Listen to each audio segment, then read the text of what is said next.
very good morning to all of you. I am Ms. Neha Chaturvedi, our teacher by profession and by heart, and I welcome you to my YouTube channel Gyanmath the temple of knowledge. So जैसा कि आपको पता है, मैं इस channel पे NCERT new science series चला रही हूँ और उसी का आज मैं नेक्स्ट पार्ट लेके आई हूँ।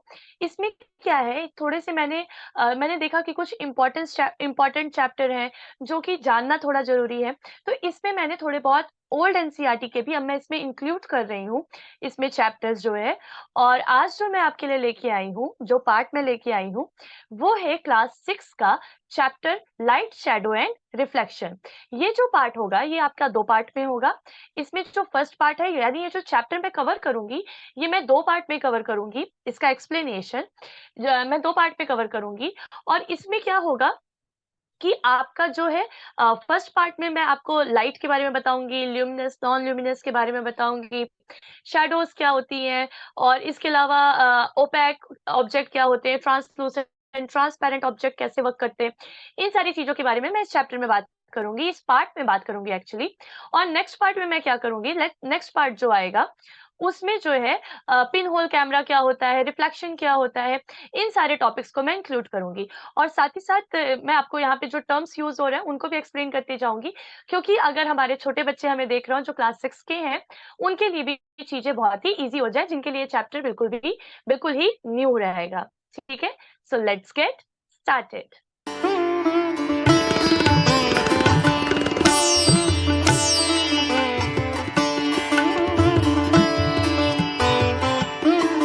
हमारे चैप्टर का एक्सप्लेनेशन स्टार्ट करते हैं, जो कि है हमारा लाइट, शैडो एंड रिफ्लेक्शन।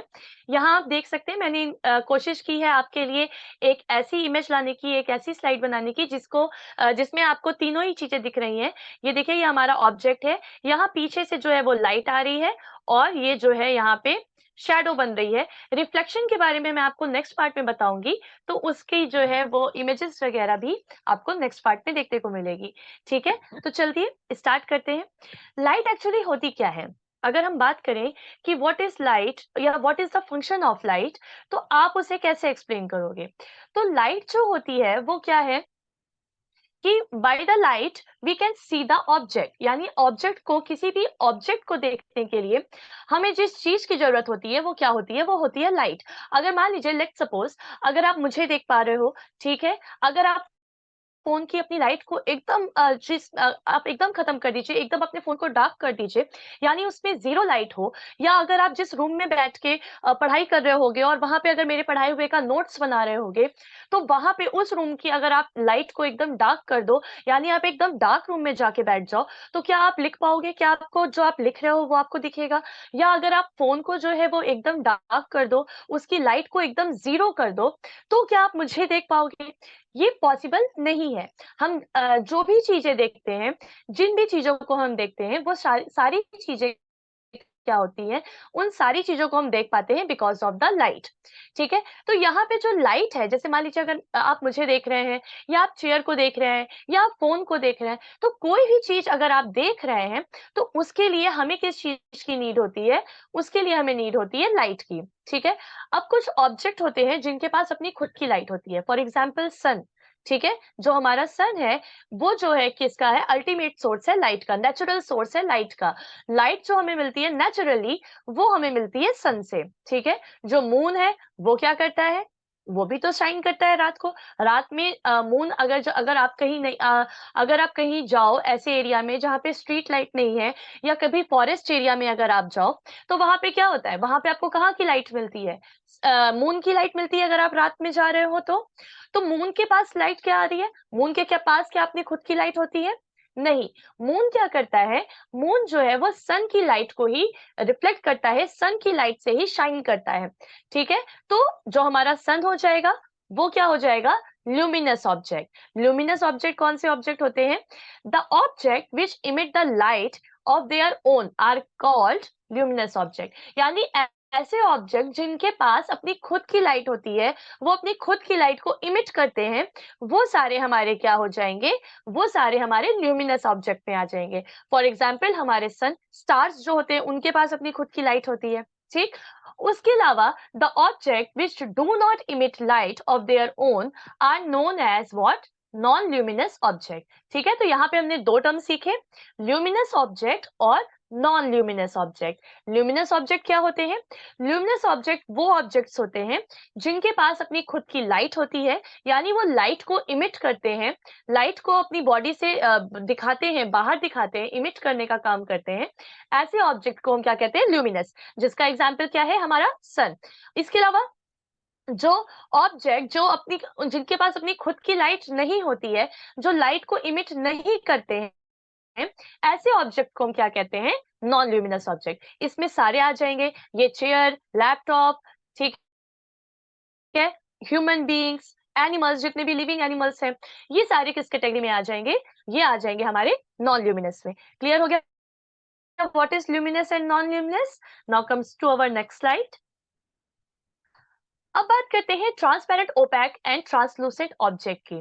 देखिए, लाइट के ये तीनों जो ऑब्जेक्ट हैं, ये कहीं ना कहीं लाइट से रिलेटेड है। जब मैं आपको शॉर्टिंग ऑफ मटेरियल बता रही थी या सेपरेशन ऑफ मटेरियल बता रही थी, उसमें मैंने आपको क्या बताया था? उसमें मैंने इसके बारे में बहुत ही डिटेल वे में बात की थी कि ट्रांसपेरेंट, ओपैक और ट्रांसलूसेंट के बेसिस पे हम जो मटेरियल्स होते हैं, जो ऑब्जेक्ट होते हैं, उनको डिवाइड करते हैं, और उसमें मैंने आपको इसके बारे में काफी कुछ बताया था। तो आज वापस से इसके बारे में बात करते हैं। ट्रांसपेरेंट ऑब्जेक्ट क्या होते हैं? वो सारे ऑब्जेक्ट जिनके अंदर से लाइट जो है वो पास हो जाती है, यानी वो लाइट जो है बिल्कुल भी कहीं पे रुकती नहीं है, एब्जॉर्ब नहीं होती है, लाइट जो है वो सीधे से पास हो जाती है। ऐसे ऑब्जेक्ट्स को हम क्या कहते हैं? ट्रांसपेरेंट ऑब्जेक्ट्स कहते हैं, जिसपे हमारी एयर आ जाएगी। देखिए, आप एयर को नहीं देख पाते हो, क्योंकि क्या होता है, इससे लाइट जो है वो पास आउट हो जाती है। तो the object which pass out the light, or the object through which we cannot uh, if we are able to see clearly through an object, it is allowing light to pass through it and is called transparent. यानी अगर हम किसी object के are पार देख पा रहे हैं, किसी ऑब्जेक्ट के थ्रू देख पा रहे हैं, तो इसका मतलब क्या है कि वो ऑब्जेक्ट जो है वो लाइट को पास होने दे रहा है, वो लाइट को अपने अंदर रोक नहीं रहा है। और इस वजह से क्या हो रहा है, हम उस ऑब्जेक्ट के आर पार देख पा रहे हैं, उस ऑब्जेक्ट के पीछे भी जो चीजें हैं उन्हें हम देख पा रहे हैं, क्योंकि लाइट बहुत इजीली उस ऑब्जेक्ट से पास होके कहाँ जा रही है? उस दूसरे ऑब्जेक्ट के पास जा रही है, जिसे हम देख पा रहे हैं। तो ऐसे ऑब्जेक्ट को हम क्या कहते हैं? ट्रांसपेरेंट। एग्जाम्पल क्या हो जाएगा? आपका ग्लासेस हो जाएंगे। ठीक है, इसके अलावा एयर जो है, एयर के आर पार भी हम देख पाते हैं। एयर आपको पता है हर जगह पे है, तो लेकिन एयर को हम नहीं देख पाते, लेकिन एयर के आर पार अगर मान लीजिए एक इंसान यहाँ खड़ा है, एक इंसान यहाँ खड़ा है, आप उन दोनों इंसान को देख पाओगे। क्यों देख पाओगे? बल्कि बीच में एयर है, इसलिए क्योंकि एयर जो है वो लाइट को अपने थ्रू पास आउट होने देती है। तो ऐसे ऑब्जेक्ट ट्रांसपेरेंट, अगर ऑब्जेक्ट की अगर आपसे बात की जाए कि आप कैसे डिफाइन करोगे, तो ऐसे ऑब्जेक्ट जो लाइट को अपने थ्रू पास आउट होने देते हैं, जिसकी वजह से क्या होता है, आप दूसरे ऑब्जेक्ट को उसके थ्रू देख सकते हो, वो ऑब्जेक्ट ही हमारे क्या उन ऑब्जेक्ट को ही क्या कहा जाता है? ट्रांसपेरेंट। ठीक है, अब ट्रांसलूसेंट क्या होता है? ट्रांसलूसेंट वो ऑब्जेक्ट होते हैं जिससे लाइट पास तो होती है, वो रोकता नहीं है, लेकिन प्रॉपर तरीके से पास नहीं होती, यानी वो थोड़ा सा तो पास होने देता है, लेकिन प्रॉपरली पास नहीं होने देता लाइट को अपने थ्रू। तो इस वजह से क्या होता है, आप उस ऑब्जेक्ट के थ्रू देख तो पाते हो, लेकिन नॉट क्लियरली। ठीक है, जैसे ग्लास है, अगर ग्लास है तो उसके आर पार अगर विंडो है और विंडो में ग्लास लगा हुआ है, तो उस ग्लास विंडो से आप इजिली देख पाओगे कि आपके बाहर, आपके घर के बाहर कौन है। लेकिन ट्रांसलूसेंट में क्या होता है? ट्रांसलूसेंट में जो है लाइट पास आउट तो होती है, यानी आप देख तो पाते हो उस ऑब्जेक्ट के आर पार, लेकिन क्लियरली विजिबल नहीं होता, क्योंकि लाइट जो है वो क्लियरली पास नहीं होती। थोड़ी सी लाइट जो है वो ऑब्जेक्ट अपने अंदर एब्जॉर्ब कर लेता है या रिफ्लेक्ट कर देता है। रिफ्लेक्शन क्या होता है, ये मैं आपको नेक्स्ट पार्ट में बताऊंगी। ठीक है, तो क्या होता है, अभी के लिए इतना जान लीजिए कि जो ऑब्जेक्ट होता है वो लाइट को, जो ट्रांसलूसेंट ऑब्जेक्ट होता है, वो लाइट को जो है वो क्लियरली पास नहीं होने देता अपने थ्रू, and that's why we are not able to see clearly through the translucent object. ठीक है, हम देख तो पाते हैं लेकिन क्लियरली नहीं देख पाते। ठीक, ऐसे ऑब्जेक्ट को हम क्या कहते हैं? ट्रांसलूसेंट। और इसका एग्जाम्पल क्या हो जाएगा? Frosted glasses. ठीक है, इसके अलावा जो बटर पेपर वगैरह होता है, या कोई पेपर होता है जिसपे ऑयल लग जाता है, तो वैसे वाले जो पेपर्स होते हैं वो भी हमारी किस कैटेगरी में आते हैं? ट्रांसलूसेंट ऑब्जेक्ट की कैटेगरी में आते हैं। अब ओपैक क्या होता है? ओपैक ऑब्जेक्ट ऐसे ऑब्जेक्ट्स होते हैं जिनके थ्रू लाइट बिल्कुल भी पास नहीं होती है, ठीक है? यानी मान लीजिए ये हम ह्यूमन बीइंग्स के एग्जांपल है। मान लीजिए मैं किसी दूसरे इंसान के आगे खड़ी हूँ, जो कि मुझसे साइज़ में जो है हर तरीके से मुझसे कम है, यानी वो जो है वेट में भी मुझसे कम है, उसकी जो हाइट है वो भी मुझसे कम है, उसकी जो वेट है, उसकी जो मतलब बॉडी की विड्थ है, वो भी मुझसे कम है। तो वो क्या है, वो पूरी तरीके से टोटली जो है वो मेरे पीछे छुप गया है, हाइड हो गया है। तो अगर मैं उसके आगे खड़ी हूँ, तो क्या आप मेरे पीछे वाले इंसान को देख पाओगे? नहीं देख पाओगे। क्यों? क्योंकि वी ह्यूमन बीइंग्स ऐसे ओपेक ऑब्जेक्ट की कैटेगरी में आते हैं, ठीक है? हमारे थ्रू लाइट बिल्कुल भी पास आउट नहीं होती, बल्कि या तो एब्ज़ॉर्ब हो जाती है या तो रिफ्लेक्ट बैक हो जाती है। And that's why we are not able to see within और थ्रू द ओपेक ऑब्जेक्ट। तो यानी क्या हो गया? एक बार हम वापस से समरी लेते हैं। ट्रांसपेरेंट क्या होते हैं? जिनके थ्रू लाइट पास होती है और हम क्लियरली उनके थ्रू देख सकते हैं। ट्रांसलूसेंट क्या होते हैं? ऐसे ऑब्जेक्ट जिनके थ्रू लाइट पास तो होती है, लेकिन पूरी लाइट पास नहीं होती और इस वजह से हम क्लियरली उनके थ्रू नहीं देख पाते। हमें थोड़ा बहुत दिखता है लेकिन क्लियरली नहीं दिखता। और ओपेक ऑब्जेक्ट ऐसे ऑब्जेक्ट्स होते हैं जिनके थ्रू लाइट बिल्कुल भी पास नहीं होती है और इस वजह से हम उनके आर-पार, उनके थ्रू नहीं देख सकते। उनके पीछे कोई भी चीज़ होगी तो हम वो नहीं देख सकते हैं। ठीक है? Now comes to next. देखिए, यहाँ पे मैंने आपके लिए इमेज बना रखी है। ये देखिए, ये ओपेक है, ये वाली, और ये वाली जो है वो ट्रांसपेरेंट है, इसके थ्रू आप इज़िली देख पा रहे हो। ये जो बॉय है इसका फेस, ठीक? ये जो है ये ओपेक है, इसके थ्रू आप बिल्कुल भी नहीं देख पा रहे हो जो बॉय है उसका फेस। और ये वाला जो है वो है ट्रांसलूसेंट, इसके थ्रू देखिए आपको बॉय का फेस दिख तो रहा है बट नॉट क्लियरली विज़िबल। ठीक है? क्लियर हो गया? Now comes to next. अब बात करते हैं शैडो की। शैडो क्या होता है? अगर हम बात करें, हम सब जानते हैं कि हमारी शैडो या किसी भी ऑब्जेक्ट की शैडो बनती है। लेकिन ये शैडो होती क्या है? देखिए, होता क्या है कि लाइट जो है उसकी टेंडेंसी होती है कि वो हमेशा स्ट्रेट लाइन में चलती है, ठीक है? और लाइट की इस प्रॉपर्टी को कि वो हमेशा स्ट्रेट लाइन में चलेगी, इसे ही हम क्या कहते हैं? रेक्टिलिनियर प्रोपगेशन ऑफ लाइट, ठीक है? एक टर्मिनोलॉजी है जिसका नाम है रेक्टिलिनियर प्रोपगेशन ऑफ लाइट। इसका में क्या होता है? ये है लाइट की एक ऐसी प्रॉपर्टी जिसके थ्रू क्या होता है? लाइट जो है वो हमेशा स्ट्रेट लाइन में चलती है। समझ में आ गई बात? उसे क्या कहते हैं? जो लाइट की प्रॉपर्टी है जिसपे वो केवल और केवल स्ट्रेट लाइन में चलती है। ऐसा नहीं है कि वो इधर से जा रही है, मान लीजिए कि कोई ये ऑब्जेक्ट है, मान लीजिए ये मेरा हाथ है और लाइट को अगर मूव करना है तो वो इधर से चलते हुए आ रही है और उसके बाद क्या होगा, क्योंकि ये ऑब्जेक्ट आ रहा है तो वो अपनी डायरेक्शन चेंज करके इधर से निकल जाए। ठीक है? ऐसा नहीं होता। लाइट हमेशा और हमेशा क्या करती है? स्ट्रेट लाइन में चलती है और इसी लाइट की कैरेक्टरिस्टिक को हम क्या कहते हैं? Rectilinear propagation of light. ठीक है? ये क्लियर होगा कि what is rectilinear propagation of light.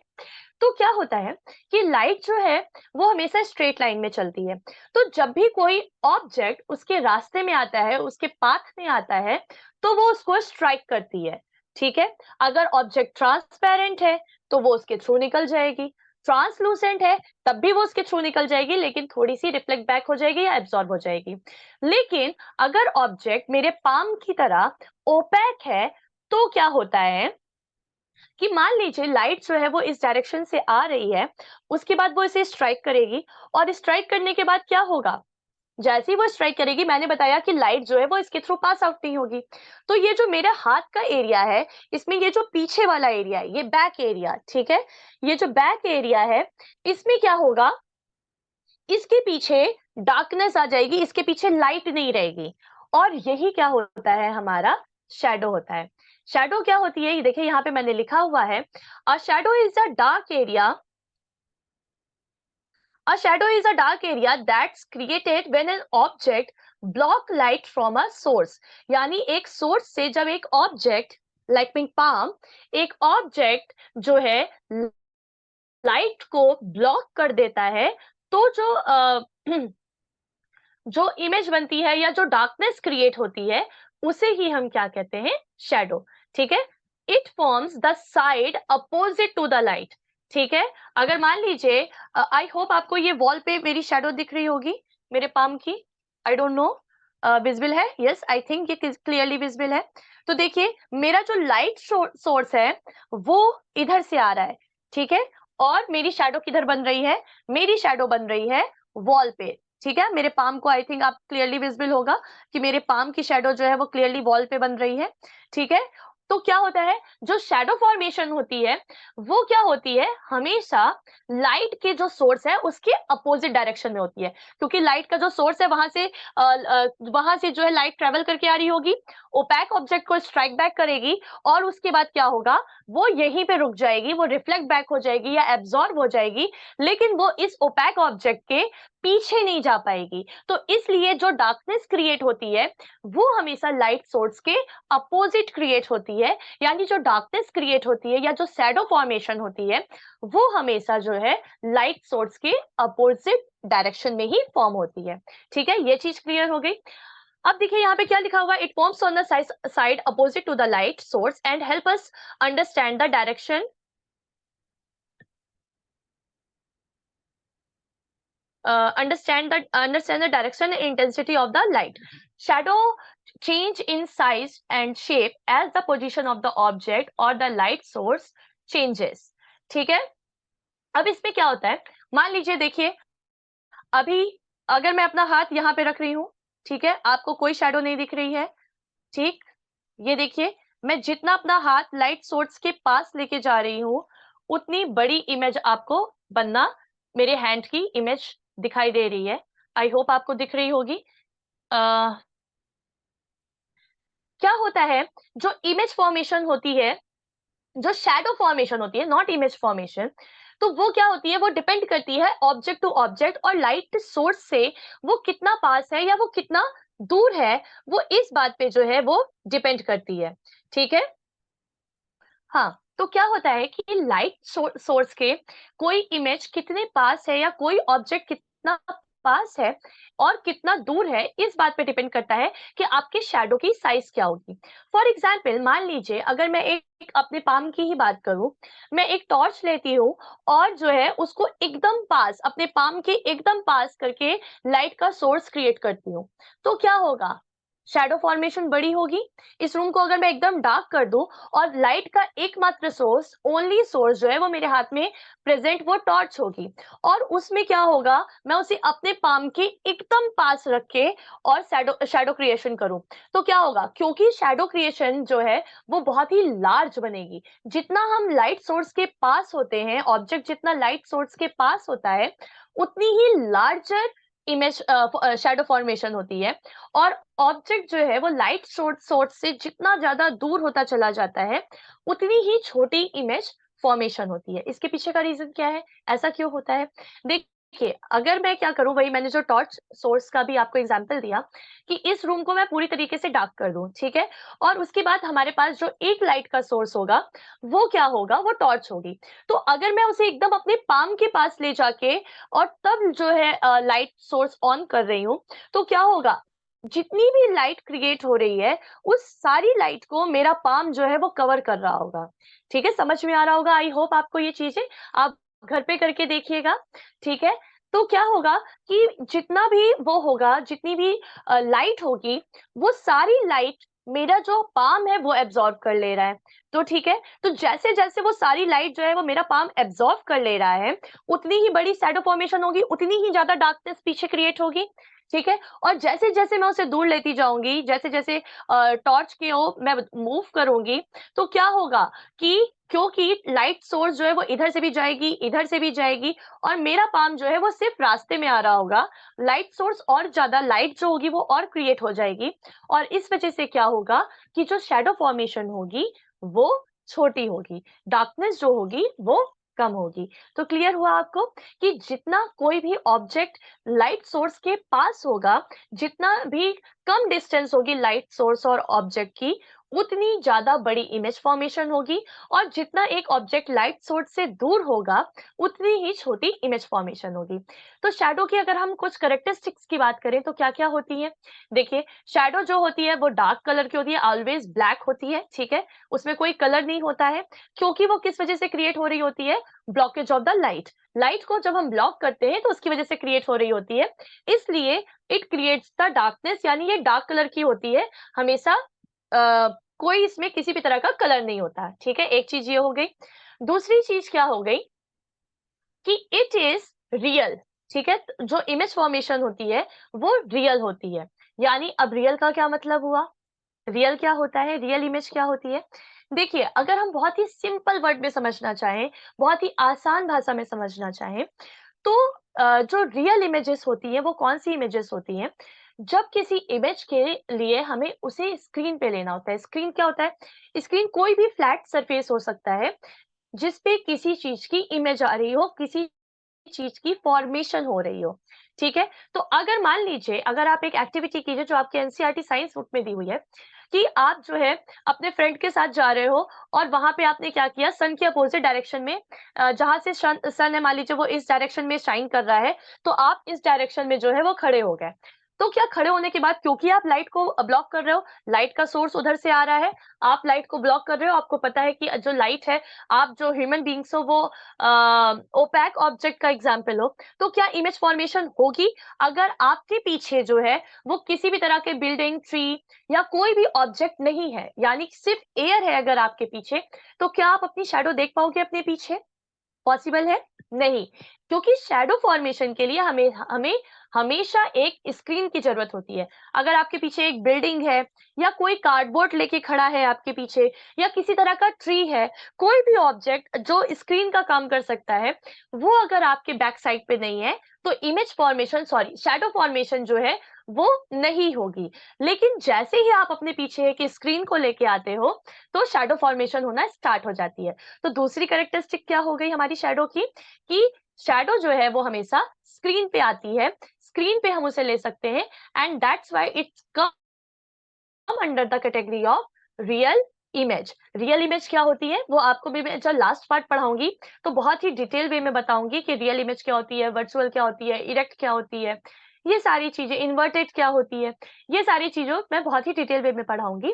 अभी के लिए आप इतना जान लीजिए कि जो रियल इमेज होती है उनको आप स्क्रीन पे ले सकते हो। वो सारी इमेजेस जिनको स्क्रीन पे आप ले सकते हो, that's come under the category of real images. तो शैडो हमारी क्या होती है, वो रियल इमेज होती है।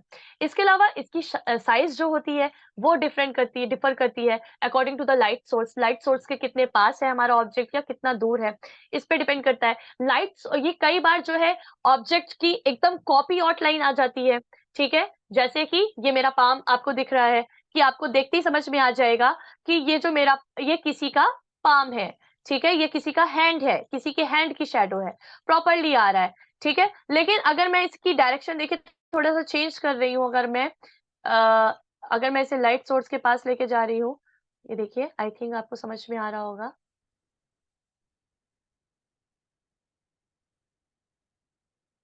ठीक है। यहाँ पे जो मेरा लाइट का सेटअप है उसमें ये इमेज फॉर्मेशन नहीं हो पा रही है, आई एम सॉरी। आप घर पे थोड़ा सा ट्राई कीजिएगा। क्या होता है कि कई बार क्या होता है, जैसे मेरे पाम के केस में आपको मेरा हैंड देखते ही, मेरे हैंड की शैडो देखते ही पता चल जाएगा कि ये किसी का हैंड की शैडो है। लेकिन कई बार क्या होता है, अगर लाइट का सोर्स, मान लीजिए आपने एक चेयर ग्राउंड पे रखी है, और लाइट का सोर्स जो सन है हमारा वो एकदम ऊपर है, ठीक है, तो क्या होगा, क्या वो चेयर का फॉर्मेशन क्रिएट करेगा? नहीं, वो सिर्फ उसके बेस की फॉर्मेशन क्रिएट करेगा, और आप उसे देख के नहीं बता सकते कि ये जो शैडो है, ये जो है किसी चेयर की है। तो शैडो क्या होती है, शैडो अपने शेप वगैरह चेंज करती रहती है according to the light source. ठीक है, क्लियर हो गया? आई होप कि आपको ये पूरा पार्ट क्लियर हुआ होगा। I think this is the last slide. हाँ जी, बिल्कुल। ये लास्ट स्लाइड है। मैंने आपको शैडो के बारे में बहुत ही डिटेल वे में बता दिया कि शैडो क्या होती है, उसकी कैरेक्टरिस्टिक क्या होती है, कि वो स्क्रीन पे ली जाती है, वो डार्क कलर की होती है, उसमें कभी कोई कलर नहीं होता, वो रियल इमेज इमेज फॉर्म करती है। और इसके अलावा वो according to the light source अपना जो शैडो है, वो अपना शेप और साइज़ और फॉर्मेशन जो है वो चेंज करती रहती है। ठीक है? ये चीज़ें हो गई। लाइट सोर्स क्या होता है, लाइट क्या होती है, ट्रांसपेरेंट, ओपेक और ट्रांसलूसेंट ऑब्जेक्ट क्या होते हैं, ल्यूमिनस, नॉन ल्यूमिनस ऑब्जेक्ट क्या होते हैं। इन सारी चीज़ों के बारे में हमने बहुत ही डिटेल वे में बात की है। मैंने पूरी कोशिश की है कि आपको किसी भी तरह का कोई भी कन्फ्यूज़न ना हो। अगर फिर भी आपको किसी तरह का कोई कन्फ्यूज़न है, तो प्लीज़ हमें कमेंट करके बताइए, मैं पूरी कोशिश करूँगी आपका वो कन्फ्यूज़न दूर करने के लिए। और जल्द ही मैं फिर से आपको मिलती हूँ नेक्स्ट पार्ट के साथ। तब तक के लिए जॉइन अस, जॉइन ज्ञान मठ। नमस्ते।